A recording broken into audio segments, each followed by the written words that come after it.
The FBI has just released the name of the alleged attacker in the awful New Orleans tragedy that happened just around 3 a.m. on New Year's Day. 10 people killed, around 3 dozen injured. That attacker, who drove into the crowd in a white pickup truck and then engaged in a gun battle with police before the attacker, was shot dead, has been named as 42-year-old Shamsud Din Jabba. We are told he is a U.S. citizen and he is from Texas. Justice correspondent David Spunt is live at the White House with the latest. David, how did the FBI make this determination? Well, the FBI either is going to classify this as domestic terrorism or international terrorism. We know that Shamsud Din Jabba, who's the suspect, the 42-year-old, was born in the United States. He is a U.S. citizen born here, so perhaps this will be domestic terrorism, but we don't want to get ahead of that.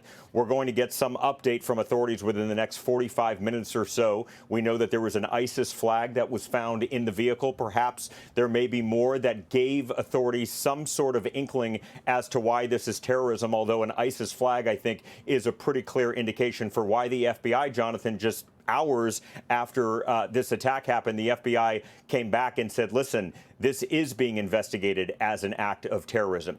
As for the White House, President Biden is not here. He's at Camp David with the First Lady. We heard brief remarks from him on the tarmac today. He spent the night in Wilmington New Year's Eve and made this statement, though he didn't say much, but I do want to play it. You've all got my statement. I'll have more to say in the next hour or so following what's going on in New Orleans. I'll be happy to do that. Do you understand if the person crossed the border? I'm not going to comment on any specific yet at all. I've contacted every agency in the federal government as well as the state. They're all coordinating to get to the bare facts. We know what the facts are. Can you say if he was a foreigner or if he was a domestic? I'm not going to say anything until I get all the facts in front of me. Has the suspect been identified?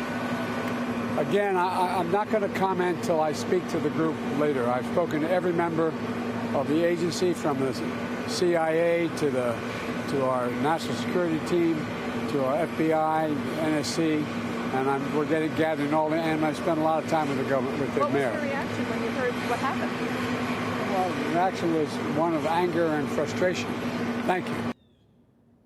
One of anger and frustration. That's before we heard the name Shamsud Din Jabba, the 42-year-old from the Texas area, from Houston, Texas area, I should say, a American-born citizen. We're going to be getting some more updates a little bit later. We do know also that this truck was potentially rented in the Houston area, so working to find the exact provenance of the truck and where the truck was before a little bit more. But we know that there was an ISIS flag found in the truck, and we're hoping to get many more details, because after all, the last details that we got from law enforcement on the record, on camera, were about 7:30 this morning. So we're eagerly awaiting that update.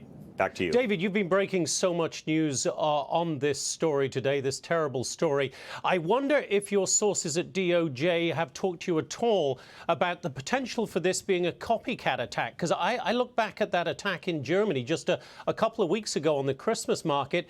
It was a man who was born in Saudi Arabia, had spent, I think it was something like 2 decades in Germany before he was somehow radicalized and carried out this attack. Is the FBI looking at potential similarities there? I assume they must be.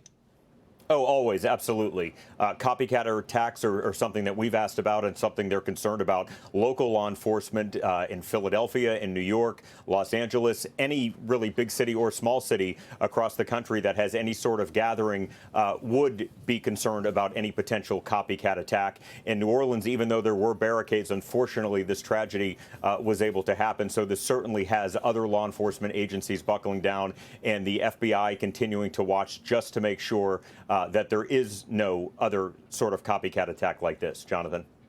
David, we're grateful to have you there at the White House and, of course, your unmatched contacts at the Department of Justice today. Thank you so much, David Spunt.